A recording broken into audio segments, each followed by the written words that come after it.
There are moments when we feel like we're outgrowing our current life.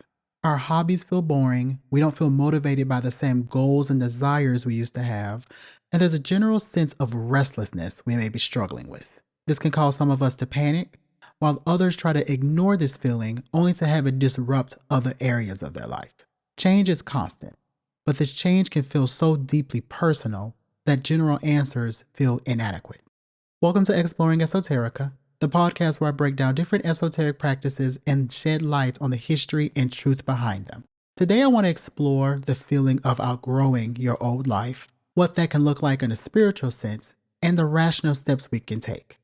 This is something I'm currently experiencing, and I want to connect it with astrology. So let's start with the concept of planetary returns. Now, if you're new to my podcast or new to the practice of astrology, I recommend listening to my earlier episodes where I discuss the history and framework of the practice. Planetary returns are when a planet returns to the exact spot or sign it is in your natal chart.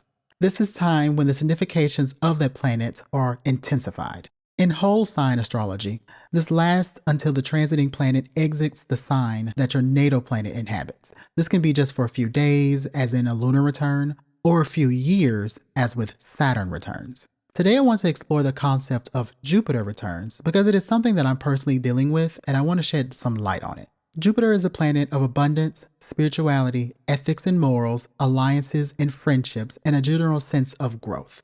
A Jupiter return may mark the year that you are outgrowing your previous station in life. Now, because Jupiter is a benefic planet in Hellenistic and traditional astrology, this is seen as a generally good thing, but I've been exploring the idea that the planets and astrology as a whole isn't really a good or bad thing. Negative configurations can have some benefits, while positive configurations can have some pitfalls.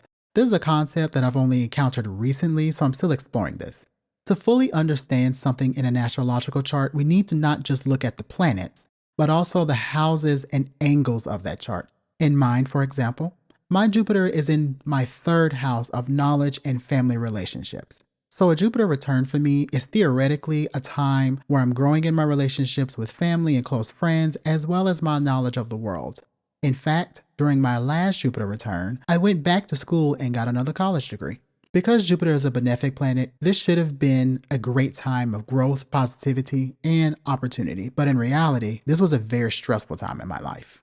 There was a lot of stress, uncertainty, restlessness, and a moments of lack. Yes, it was a time of growth and outgrowing my previous station in life, but it was also a time of questioning my reality and the life I was living. I ended up doing a lot of shadow work, trying to heal a lot of past traumas while also trying to figure out what I wanted to do with my life. Despite me going to get another degree, I was still unsure and uncertain of my life path and purpose. Now, part of this is because society thinks you should have your life figured out during your teens and early 20s, which in reality, you barely know who you are as a person, let alone what you want to do for the majority of your life. Not everyone has it figured out at such a young age, and I have received some shame in that department for getting college degrees and still changing my mind on what I wanted to do. Our 20s should be a time of exploring adulthood and the world beyond the understanding we had as children and teenagers. But our neoliberal capitalistic society makes that a great challenge. So here I am again, questioning not only my station in life, but society and life as a whole. Again, Jupiter returns are a time of expanding our awareness, and of course, it depends on the sign in the house that your Jupiter resides in your chart. Now, in a non esoteric and rational sense, what can you do when you're questioning life and feel like you're outgrowing your current reality? Let's talk about it. First thing to remember is that this is a very personal journey. There are so many blog articles and videos on this topic from several different angles that may resonate with some and not for others.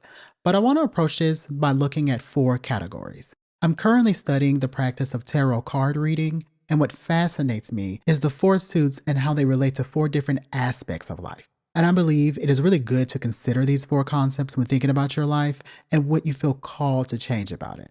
So in tarot, there are four different suits, and don't worry, I'll do an episode one day soon on the practice and history of it.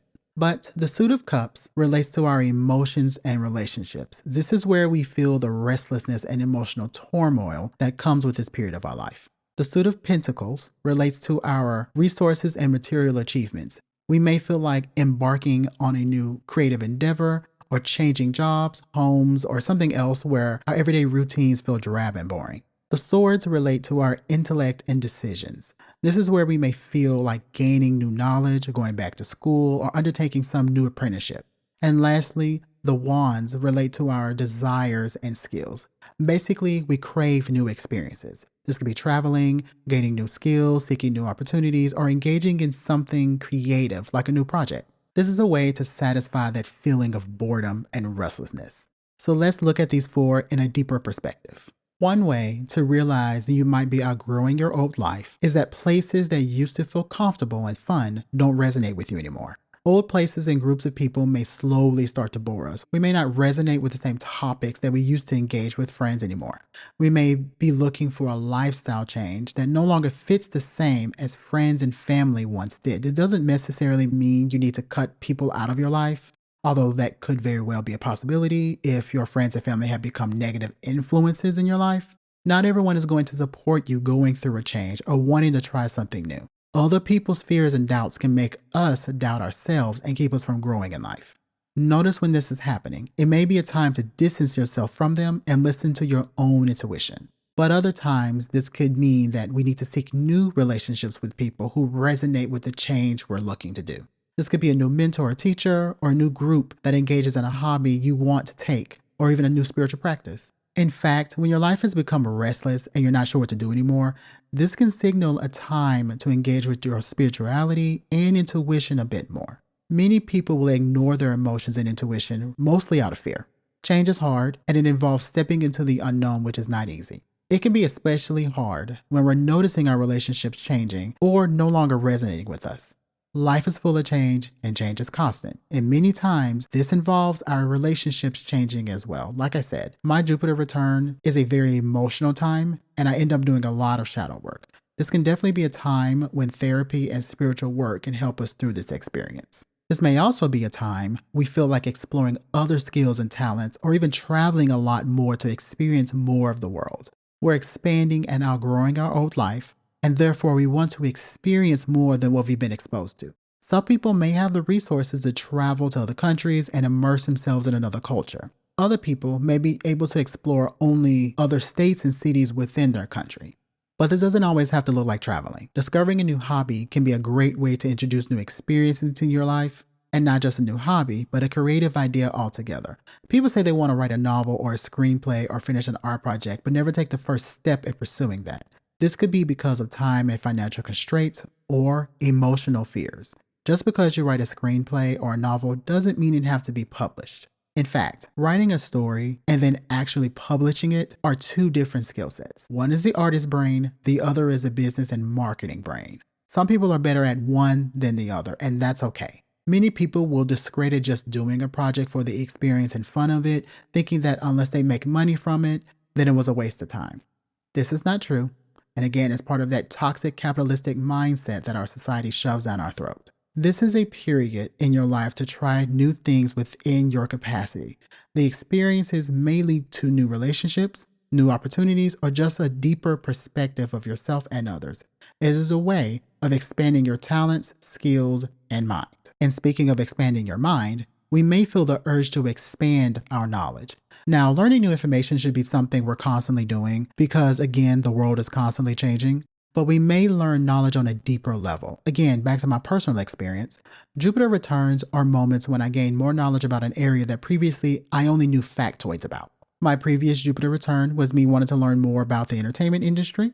I was restless about my life, so I moved and got another college degree. This year, I've been analyzing my life and the systems I'm part of, mostly because of the country and the world I live in. The more I learn about the economic structures of our world and the differing perspectives of it, the more I'm coming to terms with my financial past. I've experienced a lot of financial trauma, some of it generational, and as I said in my last episode, our society and attitudes toward financial hardships is that somehow it's solely the person's fault. So much of the financial advice out there is really geared towards either how to survive capitalism or for individuals who are already moderately well off. So much of financial success is based on luck. I'll talk more about that in just a second. But this period of my life has been me researching and reading more about the philosophy around money and economics. And while politics and economics isn't my main expertise or interest, The philosophy around it and how it affects people in society is something I'm very much interested in.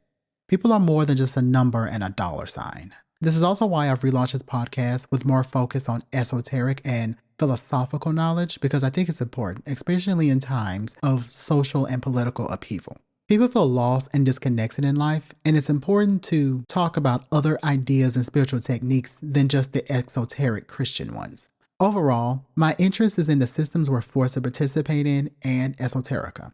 Either way, this may be a time to expand the knowledge we know and thought we knew. And now, the last area I think is important.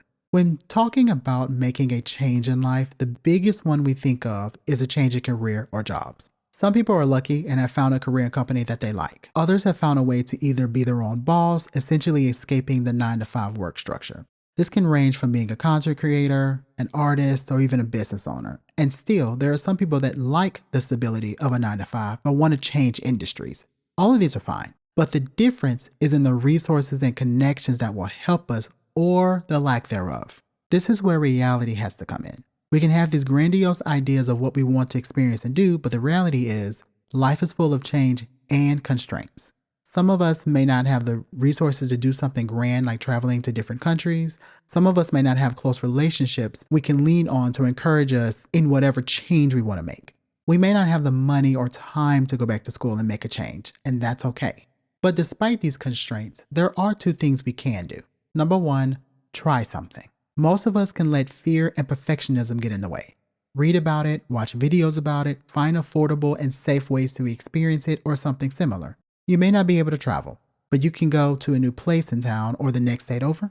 Can you learn the language or read about the culture online? No, it's not the same thing, but it will still get you acquainted with that desire and allow you to make plans if that's something that you deeply resonate with. And if not, now you know and can try something else. There's ways to try new skills and research new careers without doing a major overhaul of your life before you're ready. Only you know what you're able to do and how much you're motivated by it. Only you can live your life for you. Which brings me to number 2, use your intuition. Feeling restless about life is such a personal and emotional experience. You can read all the advice you can online or from teachers, but if it doesn't resonate with you, then you need to change course. Maybe it's simply your perspective that needs to change. Maybe you're the type that dismisses their emotions and intuition, or simply don't know how to process that.